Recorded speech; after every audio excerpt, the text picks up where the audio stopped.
مشاهدينا الأفاضل، أهلا ومرحبا بكم. نشرة أخبار الفضاء الإريترية لهذه الفترة يصحبكم فيها محمود عبد الله بكفاح، والتي نستهلها بأهم وأبرز العناوين. إصابة 4 مواطنين بفيروس كورونا اليوم.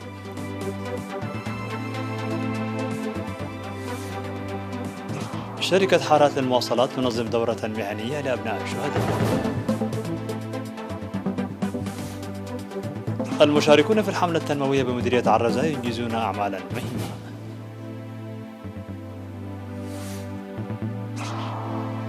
انتهاء عملية الخطف المحتملة لسفينة قبالة شواطئ الإمارات.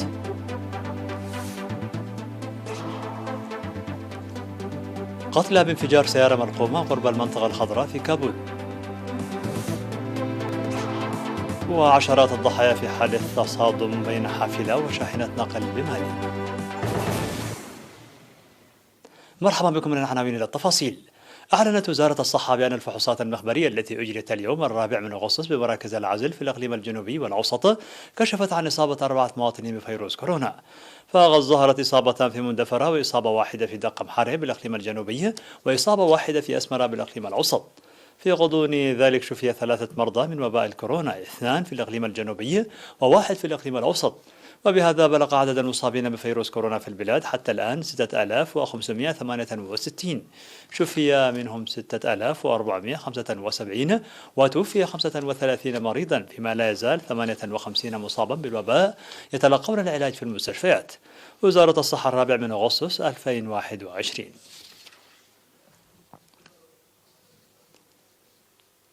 لا زالت تنظم شركة حارات المواصلات ابتداء من العام 2016 دورات مهنية لأبناء الشهداء المختارين عبر وزارة العمل والرعاية الاجتماعية.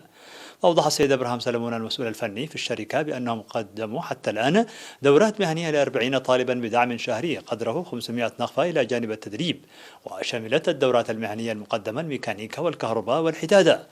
كما أشار السيد إبراهيم بذهاب بعض الطلاب إلى ساوى لإكمال التعليم الأكاديمي وأداء الخدمة الوطنية، ومن ثم الحصول على فرص العمل بالشركة.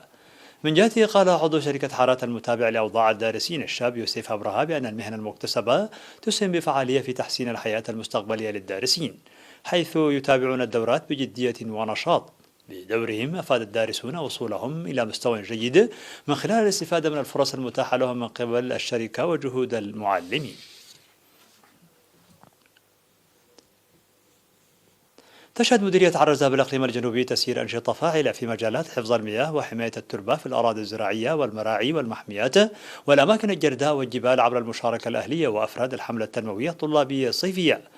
أوضح السيد ملاكي في السهية خبير حماية التربة وحفظ المياه في مكتب الزراعة بالمديرية إنجاز المدرجات في 1452 هكتارا، أي ما يعادل 12 كيلومترا، وصيانة 105 من الحواجز، وكذلك قرص 5400 شتلة ورعاية أكثر من 5000 شجرة. وأشار خبير تنمية الثروة القابية السيد فقاد واللي يوهنس إلى أن مشتل مايدما قام بإعداد 150 ألف شتلة لإنجاح الحملة، وتجرى أعمال القرص عن طريق الطلاب المشاركين في الحملة التنموية والأنشطة الأهلية والأندية الخضراء وغيرهم. وأشار مدير مدرسة عرزة المتوسطة والثانوية الأستاذ فقري سلمون بأن الحملة الطلابية التنموية الصيفية تعزز ثقافة حب العمل والوحدة في أوساط الشباب، داعيا لتخصيص الحراس من أجل حماية المدرجات والحواجز المائية وكذا الشتول المغروسة سنويا عبر هؤلاء الطلاب. أوضحت وزارة الزراعة بأن أكثر من 176 ألف من الفراخ والدجاج الموزع في إقليم شمال البحر الأحمر لتحسين الحياة الاقتصادية للمواطنين ظل ولا يزال يحقق نتائج مرضية. أوضح مسؤول تنمية الثروة الحيوانية في الإقليم السيد دانيال تكي بأن البرنامج المنفذ بالتعاون بين وزارة الزراعة والشركاء يشمل تقديم 25 من الفراخ للأسرة بحساب 15 نقفة للفرخة الواحدة، واستفادت منه منذ بدايته حوالي 7070 أسرة، حيث قدم للأسرة المحتاجة علف الدجاج مجانا لمدة شهرين. وقال عضو وحدة تربية الدواجن والنحل السيد توماس دسالي المتابع للبرنامج بأن تربية الدواجن يحتاج لجهد ومراقبة مكثفة على مدى عام، مؤشرا إلى أن الأوضاع المناخية وبعد المناطق من التحديات التي تواجههم. وذكر المستفيدون من البرنامج بأن التدريب الذي حصلوا عليه مكنهم من التربية الجيدة للدواجن وتحسين أوضاعهم الاقتصادية.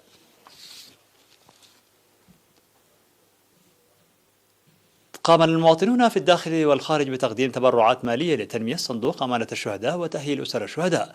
وفق المعلومات الواردة من وزارة العمل والرعاية الاجتماعية، تبرع أعضاء الجالية الإريترية في نوتربيرغ وإيرلانغن الألمانية وضواحيها ب4500 يورو، والجالية الإريترية في جنوب السودان ب5395 دولار أمريكي، والسيدة محر الدموز ب25 ألف نقفة، ومواطن فضل عدم ذكر اسمه ب15 ألف نقفة، والسيدة ألماس قبرز قابهير أيضا ب15 ألف نقفة، وكذلك أسرة الشهيد قايم تكي ب15 ألف نقفة، وأسرة الفقيدة حداس قرزقهير ب10 آلاف نقفة.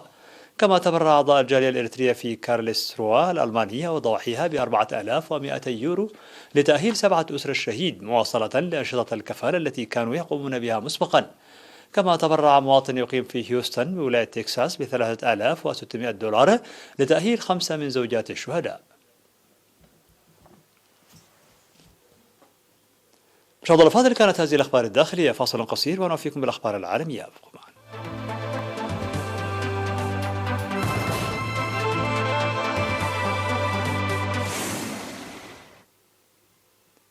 على الصعيد العالمي، أعلنت وكالة الأمن البحرية البريطانية أن الحادث على متن سفينة قبالة شواطئ الإمارات العربية المتحدة الذي اعتبر عملية خطف محتملة انتهى من دون أضرار. وأتى هذا الحادث بعد 5 أيام على هجوم استهدف ناقلة نفط قبالة سواحل سلطنة عمان، أسفر عن سقوط قتيلين وحملت عدة عواصم غربية إيران المسؤولية عنه. وأفاد محللون في شركة رياد جلوبال المتخصصة في الأمن البحري أن السفينة المعنية بالحادث ترفع علم بنما واسمها أسفالت برنسيس. ووقع الحادث عند مدخل مضيق هرمز، أحد أكثر الممرات المائية ازدحاما في العالم، بعد أيام من هجوم على ناقلة نفط مرتبطة بإسرائيل متجهة إلى الإمارات، واتهمت الولايات المتحدة وحلفائها إيران بالوقوف ورائه.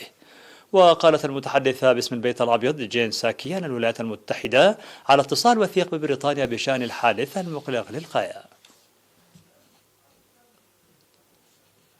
قال مسؤولون في الشرطة أن السيارة ملقومة انفجرت في العاصمة الأفغانية كابول، وعقب ذلك إطلاق نار متقطع قرب المنطقة الخضراء الشديدة التحصين، مما أدى إلى مقتل 3 مدنيين و3 مهاجمين وسط تصاعد أعمال العنف من جانب مسلحي حركة طالبان. وقال المتحدث باسم وزارة الصحة غلام دستاجير نزاري أن 7 أشخاص آخرين على الأقل أصيبوا بجراح. وأوضح متحدث باسم وزارة الداخلية أن قوات الأمن تمكنت من قتل جميع المهاجمين. وأكد مسؤول أمني كبير أن الانفجار نجم على الأرجح عن سيارة ملقومة، وكان يستهدف على ما يبدو منزل القائم بأعمال وزير الدفاع ومنزل المجاور العضو في البرلمان. وجاء الهجوم الذي وقع في قلب واحدة من أكثر المناطق أمنا في كابول مع تصعيد حركة طالبان للعنف في البلاد. وزادت الهجمات بشدة منذ أعلن الرئيس الأمريكي جو بايدن أن القوات الأمريكية ستغادر أفغانستان بحلول سبتمبر، حتى مع تكثيف طالبان لهجماتها على المدن الكبرى. وقتل 3 مسلحين مجهولين في منطقة الهجوم التي تضم منازل عديدة لمسؤولين أفغان ومشرحين. قالت وزارة النقل في مالي أن 41 شخصا لقوا حتفهم في حادث سير بالمنطقة الجنوبية من وسط البلاد نجم عن اصطدام حافلة ركاب بشاحنة تحمل بضائع وأموالا. وذكر التلفزيون الرسمي أن قائد الشاحنة فقد السيطرة عليها بعد انفجار أحد إطاراتها لتنحرف إلى طريق الحافلة. وتسببت قوة الحادث في انفصال الجزء الأمامي من الحافلة وتناثر الأمتعة والبضائع عبر الطريق، حسب ما ظهر في الصور والمقاطع المصورة المنشورة على شبكة الإنترنت. وأفاد المتحدث باسم الوزارة محمدون ولد مأمونه أن 33 شخصا آخرين أصيبوا في التصادم، محدثا حصيلة سابقة بلغت 37 حالة وفاة. وتقول منظمة الصحة العالمية أن إفريقيا بها أخطر الطرق في العالم، إذ تسجل أكثر من 26 وفاة لكل 100 ألف من السكان. تخطت حرارة سطح الأرض 50 درجة مئوية في تركيا وقبرص للمرة الثانية خلال شهر، حسب ما أعلنت وكالة الفضاء الأوروبية، فيما تضرب موجة قيز العديد من الدول. وتسببت حرائق الغابات التي اعتبرت الأسوأ منذ عقود في اشتعال مساحات شاسعة من سواحل تركيا على البحر المتوسط وبحر إيجيا منذ أسبوع، فيما أعلنت اليونان المجاورة أن موجة الحرارة القياسية هناك مرتبطة بظاهرة تغير المناخ. وتواجه البلاد التي يبلغ عدد سكانها 84 مليون نسمة تواجه الحرائق الأكثر فتكا منذ عقود، حيث قضت على مساحات واسعة من الغابات والأراضي الزراعية الغنية الممتدة على سواحل البحر الأبيض المتوسط وبحر إيجا. ونشرت وكالة الفضاء الأوروبية خريطة للمنطقة تشمل قبرص وتظهر مناطق واسعة باللون الأحمر الداكن، وقالت الوكالة في بيان: من الواضح أن درجات الحرارة السطحية في تركيا وقبرص وصلت إلى أكثر من 50 درجة مئوية مجددا. مشاهدينا الأفاضل، في الختام نذكركم بأبرز عناوين الأخبار. إصابة 4 مواطنين بفيروس كورونا اليوم. شركة حارات للمواصلات تنظم دورة محنية لأبناء الشهداء.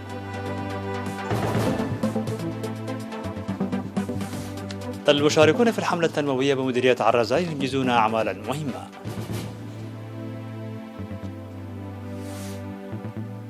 انتهاء عملية الخطف المحتملة لسفينة قبالة شواطئ الإمارات العربية المتحدة.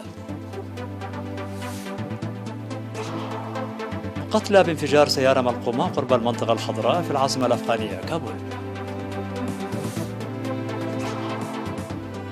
وعشرات الضحايا في حادث تصادم بين حافلة وشاحنة نقل بمالي. بهذا نكون قد وصلنا بكم إلى نهاية النشرة. شكرا على حسن المتابعة، دمتم بألف خير.